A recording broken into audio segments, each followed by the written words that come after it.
¿cómo están? Aquí de vuelta para poder hacer nuestra recopilación de Primera de Samuel, capítulo 6.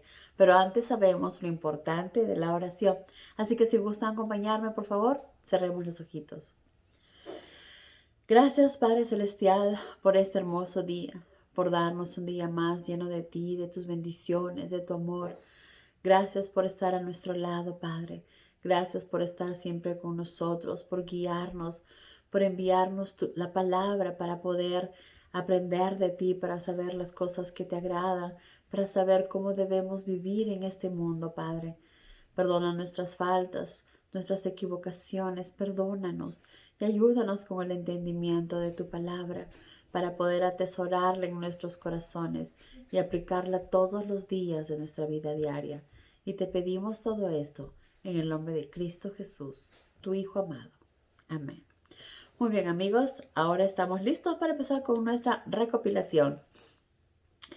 Entonces, como sabemos, los filisteos después de la batalla se llevaron el arca a su pueblo y empezaron unas enfermedades, ¿verdad? A todo el pueblo, todo el lugar donde estaba el arca. Y al parecer no solamente eran los diviesos que estaba atacando a todos, sino también una plaga de ratas. Porque aquí mismo dice, ellos estaban preocupados que no sabían qué hacer con el arca. Entonces, el arca se quedó, dice, con el pueblo filisteo por 7 meses. Los filisteos llamaron a sus sacerdotes, adivinos, a preguntar qué deberían hacer con el arca. ¿Qué haremos con el arca de Jehová? ¿Qué obsequio debemos enviar? Sí, devolvámosla, dijeron todos, con un presente. Para empezar, ellos sabían claramente que esa arca pertenecía al pueblo de Israel y que no era cualquier arca, era el arca de Jehová, del Dios Todopoderoso, ¿verdad? Ellos reconocían que el arca era de Jehová. Claramente, ¿qué haremos con el arca de Jehová? Entonces, ellos sabían que esa arca le pertenecía al Dios de Israel y sabían lo que era capaz de hacer. Por eso tenían mucho miedo.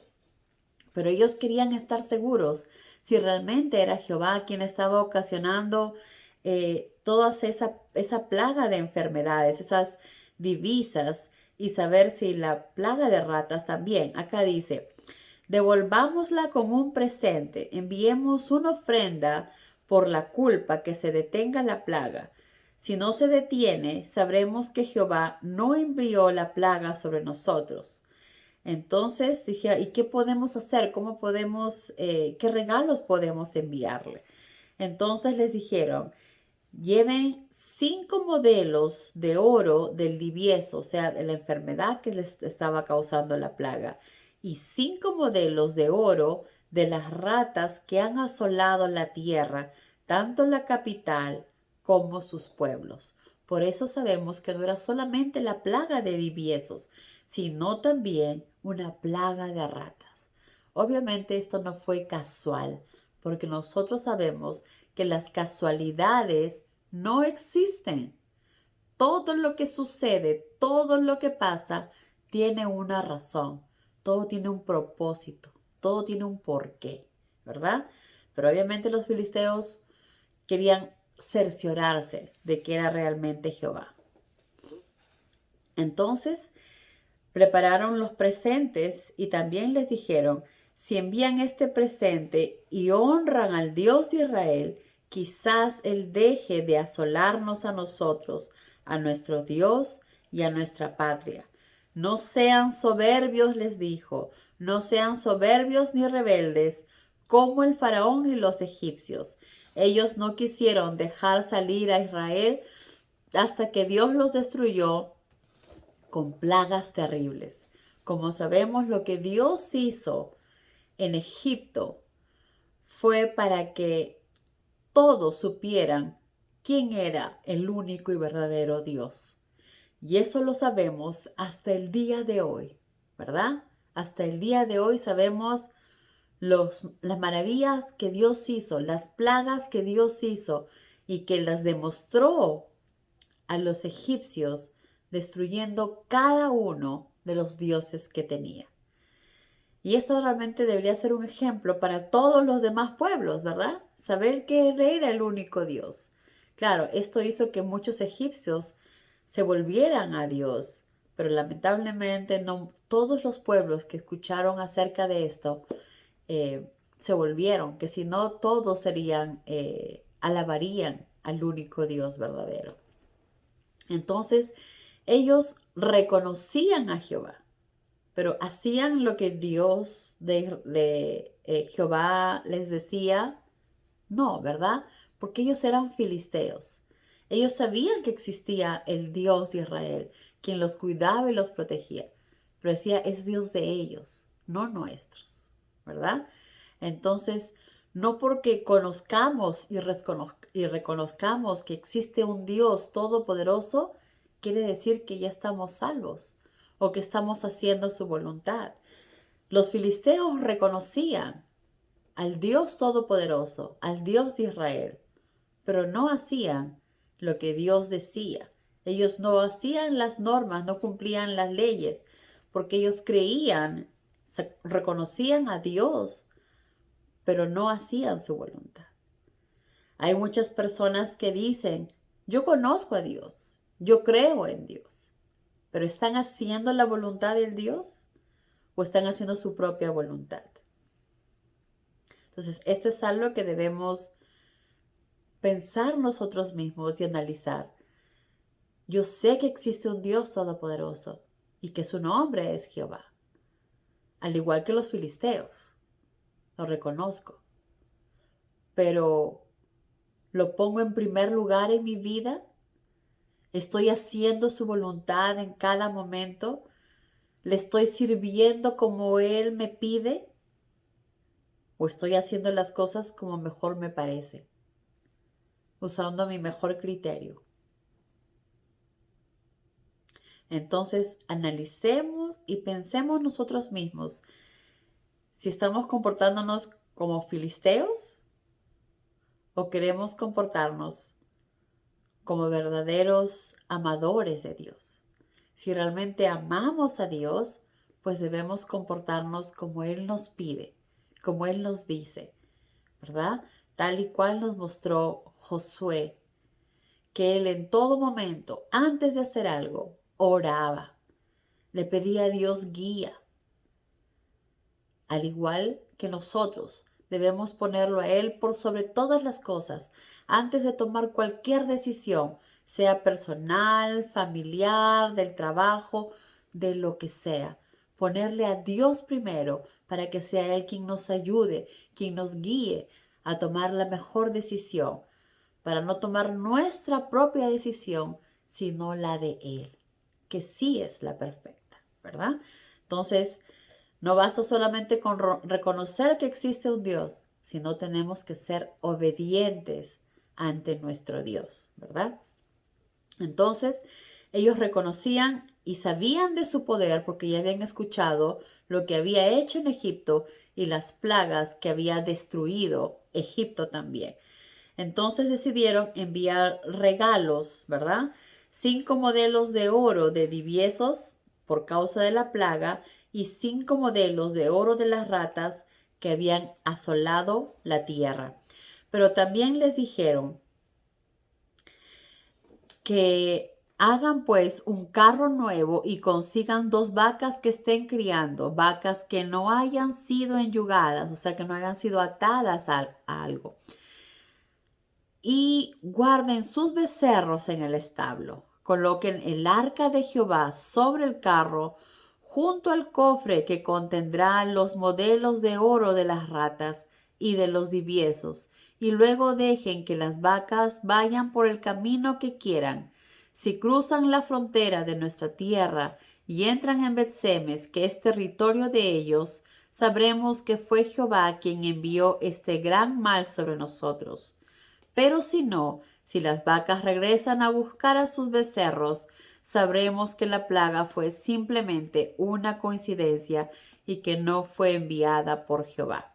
Como sabemos, no fue coincidencia, ¿verdad? Sino fue Dios mismo que envió esta plaga porque no estaba de acuerdo no estaba contento con que el arca de la alianza esté en territorio filisteo, donde no era su lugar, donde no correspondía.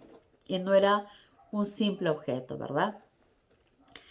Entonces, ellos siguieron exactamente las instrucciones que los adivinos les habían dicho. Cogieron las 2 vacas nuevas, uncidas al carro, encerraron en el establo a sus becerros, colocaron el arca de Jehová y el cofre que contenía las ratas de oro y los diviezos de oro sobre el carro. Las vacas tomaron el camino derecho hacia Betsemes y mugían mientras avanzaban. Las autoridades filisteas las siguieron hasta la frontera misma de Betsemes para asegurarse, ¿verdad? Estar seguros que realmente era Dios quien estaba haciendo eso. Y lo hicieron. Se aseguraron realmente. Las vacas cruzaron.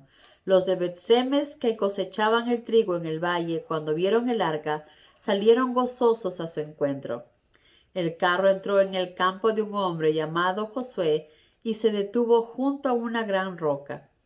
El pueblo partió la madera del carro para encender fuego, mató a las vacas para ofrecerlas como sacrificio a Jehová en holocausto, y varios hombres eh, de la tribu de Leví levantaron el arca. ¿Por qué? Porque nadie podía tocar el arca. Cualquiera que tocaba el arca podía morir. ¿Por qué?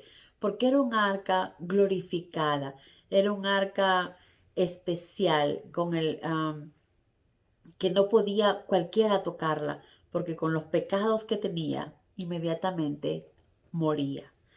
Entonces tenían que ser solamente los levitas que tenían el permiso de coger el arca. Entonces fueron los levitas los que levantaron el arca y el cofre que contenía las ofrendas de oro y las sacaron del carro y las pusieron sobre la roca. Aquel día, dice, los hombres de Bet-Semes ofrecieron muchos holocaustos y sacrificios a Jehová. Uno, probablemente pidiendo perdón por lo que habían hecho, ¿verdad? Ya que la sacaron de donde no debieron sacarla, que era el templo. Y segundo, que también agradeciendo que el arca estaba de vuelta, ¿verdad? El arca estaba de vuelta. Entonces ofrecieron muchos holocaustos y sacrificios. Después que los 5 dirigentes filisteos observaron lo sucedido y probablemente confirmaron que era Dios quien les había castigado, ¿verdad? Regresaron a Ecrón aquel mismo día. Los 5 modelos de diviezos, dice, enviados por los filisteos como expiación a Jehová, como pidiendo perdón a Jehová, eran presentes de los jefes de las ciudades principales, o sea, de los jefes de los reyes de las ciudades de Asdod, Gaza, Ascalón, Gat y Ecrón. Y las ratas de oro, ¿verdad? Fueron para aplacar a Jehová por las demás ciudades filisteas. Fueran ciudades fortificadas, o sea, ciudades, eh, ¿cómo se llama? Encerradas, fortificadas, ¿verdad? Con murallas, o pueblos satélites, pueblos que estén lejanos, pequeños, quizás controlados por estas 5 capitales. Y luego dice, entre paréntesis, como prueba puede verse hasta hoy la gran roca de Bet-Semes en el campo de Josué. Pero Jehová dio muerte a 70 hombres de Bet-Semes porque se atrevieron a mirar dentro del arca. Ellos sabían, como israelitas, que ni siquiera deberían tocar el arca, ¿verdad? Porque tenían que ser personas que Dios había designado para tocarlas y ellos no podían tocar el arca, pues mucho menos abrir y mirar. Y la curiosidad los mató. La desobediencia los mató. Ellos sabían que no podían, sabían que no debían abrir eso, pero aún así lo hicieron, ¿verdad? Entonces, esto nos lleva también a recordar a nosotros que nosotros sabemos lo que Dios espera de nosotros. Nosotros sabemos lo que Él desea que hagamos. Nosotros sabemos cómo Él desea que lo alabemos, que lo respetemos, que lo pongamos en primer lugar. Entonces, no seamos desobedientes, porque las consecuencias pueden ser muy graves. Si desobedecemos una vez, vamos a desobedecer otra y quizás una más, ¿por qué no? Y cuando nos damos cuenta, quizás ya sea demasiado tarde y nos alejamos de nuestro Dios. Y no deseamos eso. Ni un microsegundo deseamos alejarnos de Él, porque puede ser peligroso para nosotros. Entonces, seamos obedientes. Sabemos lo que Dios desea. Sabemos lo que nuestro Padre Jehová nos pide. Entonces, no dudemos. Seamos humildes, seamos obedientes y hagamos su voluntad. Respetemos sus normas, respetemos sus leyes, respetemos lo que Él nos pide, que es solamente basado en el amor, en demostrarle cuánto lo amamos a Él y cuánto amamos a nuestro prójimo. Es simplemente amor hacia los demás, lo que nuestro Padre nos pide. Entonces, lamentablemente, 70 hombres murieron y el pueblo hizo duelo a causa de los muchos que el Señor había matado. ¿Culpa de quién? De ellos mismos, por su desobediencia. ¿Quién puede estar delante de Jehová, de este Dios santo? Gritaban. ¿A dónde podemos enviar el arca desde aquí? Tenían miedo también, tenían temor. ¿Por qué? Porque quizás sabían que no estaban actuando bien, porque sabían que no eran personas correctas, que no estaban obedeciendo a Dios. Y entonces enviaron mensajes a los habitantes de Kiriat Jearim y les dijeron que los filisteos habían devuelto el arca y que por favor vengan y que se la lleven. Les rogaron, ¿verdad? No querían tener el arca ahí, pero ¿quién no desea tener el arca cerca? Pues aquellas personas que no estaban actuando de acuerdo a la voluntad de Dios, personas que tenían temor de lo que podía suceder, ¿verdad? Pero bueno, amigos, nosotros debemos luchar cada día en oración, luchar con nosotros mismos, con nuestras imperfecciones, para hacer la voluntad de nuestro Creador, para demostrarle cuánto lo amamos y cuán agradecidos estamos con Él, con el infinito amor que nos tiene y con todo lo que nos da, con el sacrificio de enviar a su Hijo amado para darnos la oportunidad de vivir para siempre. Que Dios los bendiga, amigos. Adiós.